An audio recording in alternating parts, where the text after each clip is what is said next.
Many WNBA fans are calling out the referee problem. The referees literally turned their back. Caitlin Clark appears to be hunted every game. She deals with physicality that no other player in the league is dealing with. The WNBA not stepping in to protect their cash cow, their only draw, their only star, and this is the end result. They said she would transform the league.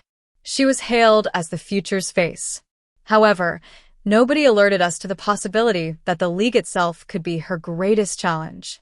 Caitlin Clark went from being the WNBA's most coveted poster child to the public enemy #1 on the court in a matter of games. After every single game, WNBA players, fans, coaches are all complaining about the referees, and they have shown that they're not going to change anything because the referees continue to be horrible. And not only from opposing teams, this was not your typical case of growing pains for a rookie. What transpired appeared to be far more calculated and perilous. It's shocking. Caitlin Clark will be sidelined for at least 2 weeks with a quad injury. Bullets has emerged. How Caitlin Clark got hurt. He fouls her for the 4th time. It's cheating. Caitlin Clark is the driving force behind the interest in the Fever and the interest in the WNBA. Rookie Caitlin Clark was subject to several intentional fouls. Caitlin had to play through a sea of missed whistles, take hits, and be shoved to the ground game after game. And the referees, who were there to maintain equity, watched like extras in a lousy drama. Blatant fouls were allowed to fly when Clark hit the deck, as what had begun as the occasional oversight swiftly turned into an epidemic of no calls. To express your support, leave a Defend CC comment below. She will be out for 2 weeks minimum following a quad strain. Caitlin Clark and Sophie Cunningham going to the officials and trying to, ask for an explanation of what had just occurred. That official completely stonewalled. Then the time that nobody desired arrived. Due to a quad ailment, Caitlin was sidelined. All of a sudden, supporters began to relive every foul that was disregarded, every uncontrolled body check, and every look she gave the officials pleading for a whistle that never sounded. Lions head coach Stephanie White, she was complaining about her team not getting a whistle, not being respected. It no longer appeared to be unlucky. It began to appear deliberate. As soon as the discussion reached a fever pitch, fresh reports started to reveal the true nature of this officiating system's flaws. This is a WNBA problem, and as more and more eyeballs are watching this league, it becomes growingly an issue. The officiating feels you never have a true grasp on what it's going to be. It turns out that a significant portion of the league's referees came from high school leagues. They aren't even using their own judgment to call games. No, the league depends on GMs, coaches, and other stakeholders informing officials about how physically demanding they want games to be. If this injury does anything, it should be a wake-up call to the WNBA, the Players Association, the team owners, that just like that, all this fanfare, all this interest, all this newfound attention on the league can disappear overnight. And Caitlin Clark is right in the heart of this mess where finances, ego, and influence collide. The WNBA is finally feeling the heat after weeks of mounting indignation, viral videos going viral, and even coaches and players speaking out. Referees are not listening to them. They're not listening to the coaches. They're not listening to the players. They're not listening to the fans. They're listening to their stakeholders. That's why I keep saying nothing is going to change till the mindset and whoever's running all of this, the stakeholders, governance, whoever these people are. If the league doesn't move quickly, its golden goose might turn into its biggest liability due to rumors of referee prejudice and whispers of lawsuits. This is the million-dollar question. How far will they go to stop the player they have been profiting off since the beginning? Caitlin Clark is being roughed up, but the physical wear and tear on Caitlin Clark, I'm not surprised that 2 weeks into the season, she's already got an injury. Caitlin Clark has never given up. Returning to Iowa, she transformed women's basketball into primetime television, rewrote the record books, and attracted millions of spectators. Everyone anticipated pyrotechnics when she joined the WNBA, not only because of her skill, but also because of the excitement she would create for a league in need of a miracle. Caitlin Clark, somebody who was responsible for 26.5% of all WNBA economic activity last season, including revenue from merchandise, ticket sales, and television. Caitlin Clark out At least 2 weeks waited, but can the WNBA maintain without her? Can the WNBA pack arenas, draw ratings? And it worked for a minute. Attendance skyrocketed. TV ratings shattered previous records. However, Clark was greeted with elbows, rudeness, and animosity right away rather than the league throwing a red carpet. 2024 was a year of unprecedented growth in viewership in the WNBA, a substantial amount of which can be attributed to Caitlin Clark, who took the basketball world by storm after an all-time college career. Who had appeared in 185 consecutive games between her career at Iowa and her time with the Indiana Fever. 139 games with the Iowa Hawkeyes. She never missed one. It was more than simply basketball from the time she took the court as a professional. It was intimate. It seemed like a gauntlet every time. Defenders weren't merely keeping an eye on her.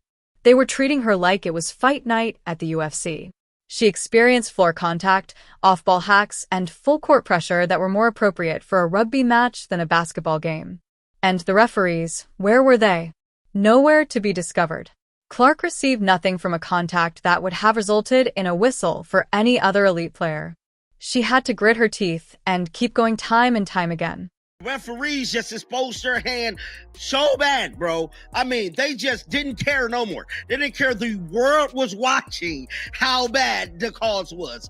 They didn't care at all. They was going to get their issue off against the Fever no matter what. And I'm here to tell you, that's exactly what went down, bro. They have an agenda against Caitlin Clark. The league continued to push the same worn-out narrative.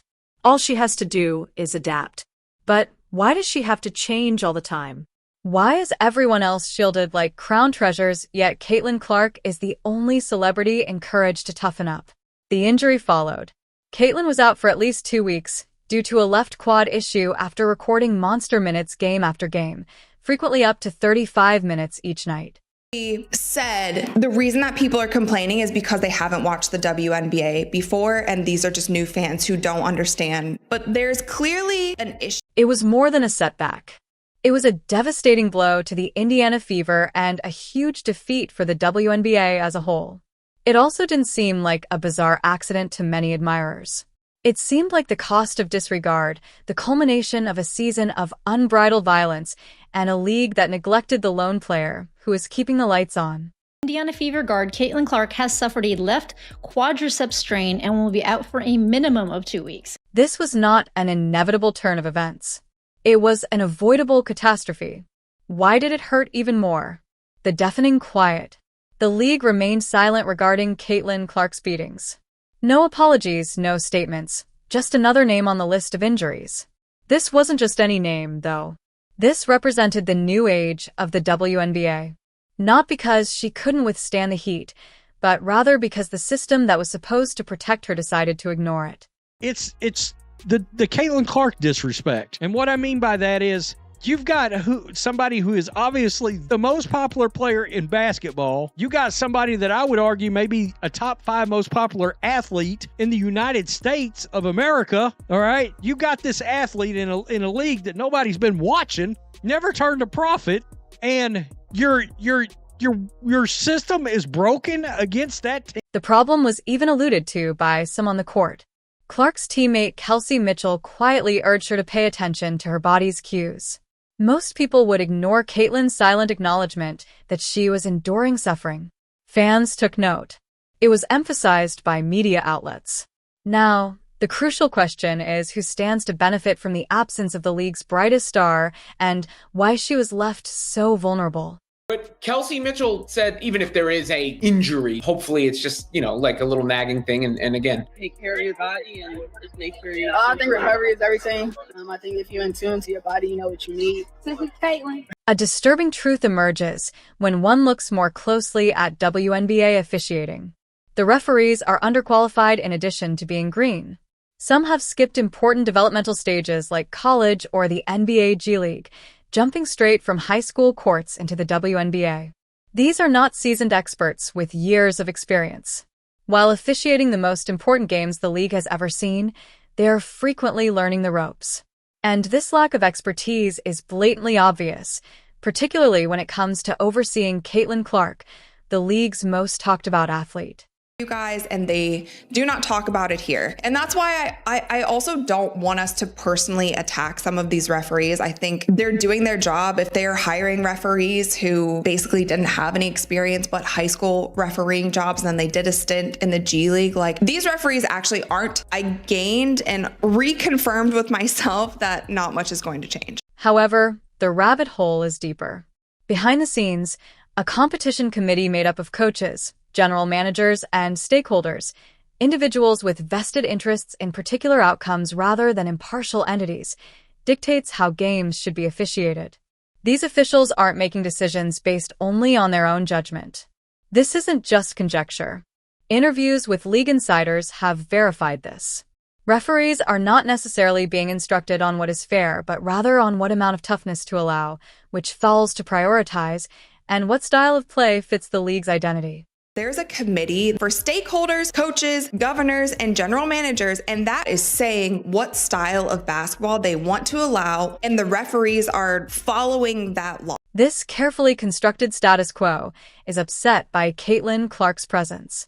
She delivers a spotlight that unnerves the current system, sets a new pace, and receives unheard of media attention. The committee seemed to prefer a harsher, slower, more physical game, which contrasts with her explosive style. As a result, the court will penalize her unfairly and deny her the protection she is entitled to. It took us halfway through the season. This year, it took us 4 games for Stephanie White to say, I've had enough. I thought she got fouled. I think it's pretty egregious what's been happening to us the last few games. In the NBA or even in college games, contact that would result in an instant whistle is excused. Just stillness, no calls, no justice. She also encounters apathy from the officials when she asks for explanations. It's not paranoia. There is a systematic prejudice. I see what's happening right here. That is a WNBA referee turning his back to Caitlin Clark and the Fever. Oh my God. I mean, he literally got his back turned, ignoring Caitlin. I mean, this is bad. Clark repeatedly takes hits that are not called, but even the smallest contact gets her fouled right away. During a crucial game, Coach Stephanie White tried to contest one such occurrence, but an obscure regulation prevented her from doing so because she only had a reset instead of a complete timeout. The authorities continued to be protected. Clark didn't. In addition to costing games money, this type of complicated rule enforcement undermines trust. I thought she got fouled. I think it's pretty egregious what's been happening to us the last few games. And I might be able to understand it if we were just chucking threes. And the disrespect right now for our team has been pretty unbelievable. So it's disappointing. This has nothing to do with individual mistakes. It concerns a defective system in which referees are accountable to hidden interests rather than the rules of the game or fairness. In addition to defenders, Caitlin Clark is being targeted by a system that is more concerned with controlling the narrative than protecting its most valuable asset. The only draw in your league, the only player capable of selling tickets, is potentially out for an extended period of time. What the hell are you gonna do now? It becomes evident when more information is revealed. The officiating crisis is deliberate rather than unintentional. The reaction is growing, despite the league's attempts to minimize the problem. Concerns aren't just being voiced by fans. With Caitlin Clark at the center, players, coaches, and commentators across the country are publicly denouncing the officiating. Favoritism is not the goal here. It has to do with demanding justice. In that situation. And I understand the frustration that I think comes the most with officiating is the inconsistencies of officiating. But listen, this is not unique to the WNBA. People begin to demand accountability when referees routinely miss flagrant violations on a celebrity who receives unprecedented exposure. The Fever versus Liberty game was one of the most talked about moments. When Clark drove to the basket with the game on the line, Natasha Cloud obviously fouled him. Replays from many angles verified the touch because it was so obvious. But there was no call, no whistle. The game is over. All right, when that foul took place, CBS said she's got a challenge left. Well, it didn't matter. She couldn't use it. Stephanie White could not challenge that foul call on Lexi Hull, the one that led to the game-winning free throws from Sabrina Ionescu, because she didn't have a timeout. You need a full timeout, not a reset timeout, to initiate the challenge. Now, my issue with that is it would have been nice if the CBS announcers hadn't even brought up the challenge. Clark and her teammates went straight up to the officials and asked for an explanation, but they got none. The officials just turned to go. It sent a very clear statement to everyone watching, not just Clark. This wasn't a single incident because not everyone hears the whistle in the same way. Coach Stephanie White attempted to appeal a dubious fall on Lexi Hull earlier, but league regulations prohibited her from doing so because there was not a complete timeout. Unaware of the regulation, fans thought White had erred. In actuality, a system intended to protect officials from scrutiny tied her hands. There's clearly a problem if it's not just one team. Also, by the way, it's not just the Indiana Fever. I know it's been the biggest story this week. Brittany Griner left a sideline interview to go yell at the ref. The officials were protected by technicalities, while the players were left exposed. Now, the frustration has extended outside of Indiana. In order to harshly criticize the referees on national television, Brittany Gurrier interrupted a live halftime interview. During press conferences following games, several coaches have called the officiating rude. These complaints are more than just emotional outbursts. They are strategic criticisms. Coaches and players are pointing out that the regulations aren't being implemented consistently, which is upsetting the rhythm of the game. However, the WNBA appears unresponsive, dismissing the complaints as growing pains from new fans who are not familiar with the physical style of the game. However, that argument is flawed. The lack of consistency is the problem, not physicality. The rulebook seems to change the moment Caitlin Clark takes the court. She encounters more aggressive obstacles, is officiated differently, and when she persists, the authorities ignore the damage until her body fails. I did notice in the Liberty game, Caitlin Clark's shots were all very short. So it was showing that she wasn't like getting off and she was having a difficult time making those threes, and a lot of explosiveness from those 3-point shots does come from your leg. She is now sidelined due to a quad strain and represents an ongoing league controversy. Speaking up isn't limited to Clark's defense. They're exposing a culture that penalizes excellence and favors silence. Caitlin Clark never asked for preferential treatment. She aimed for the quality that each and every player should have. However, the more she succeeds, the more opposition she faces, not only from rivals but also from the same institution designed to protect her.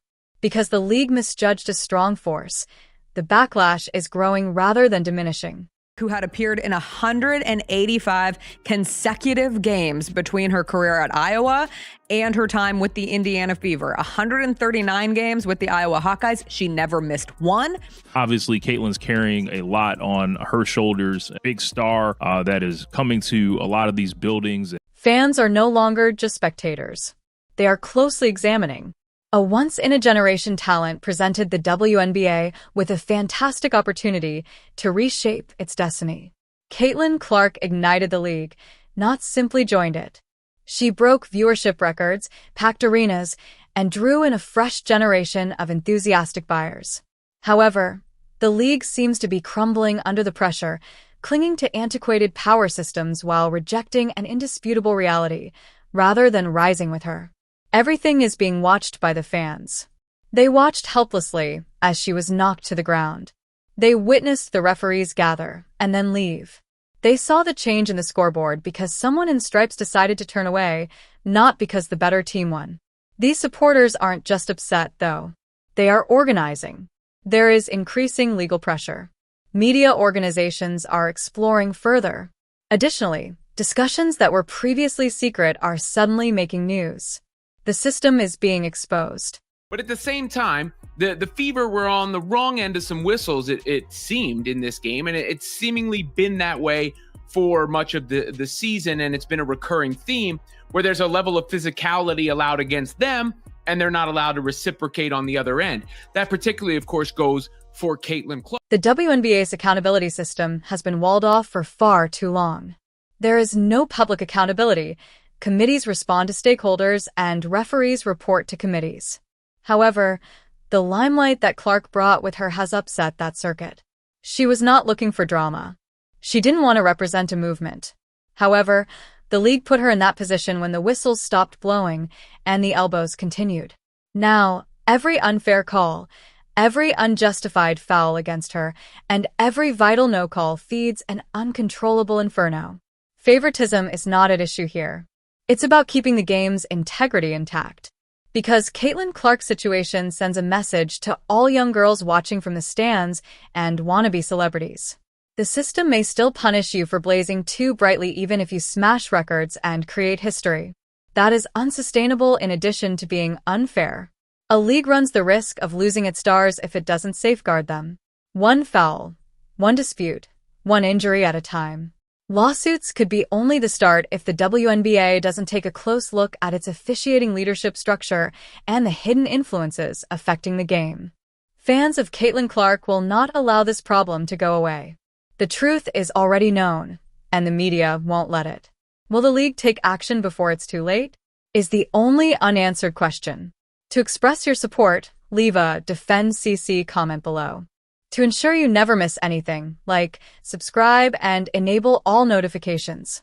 Click the video on the screen, and we'll see you in the next.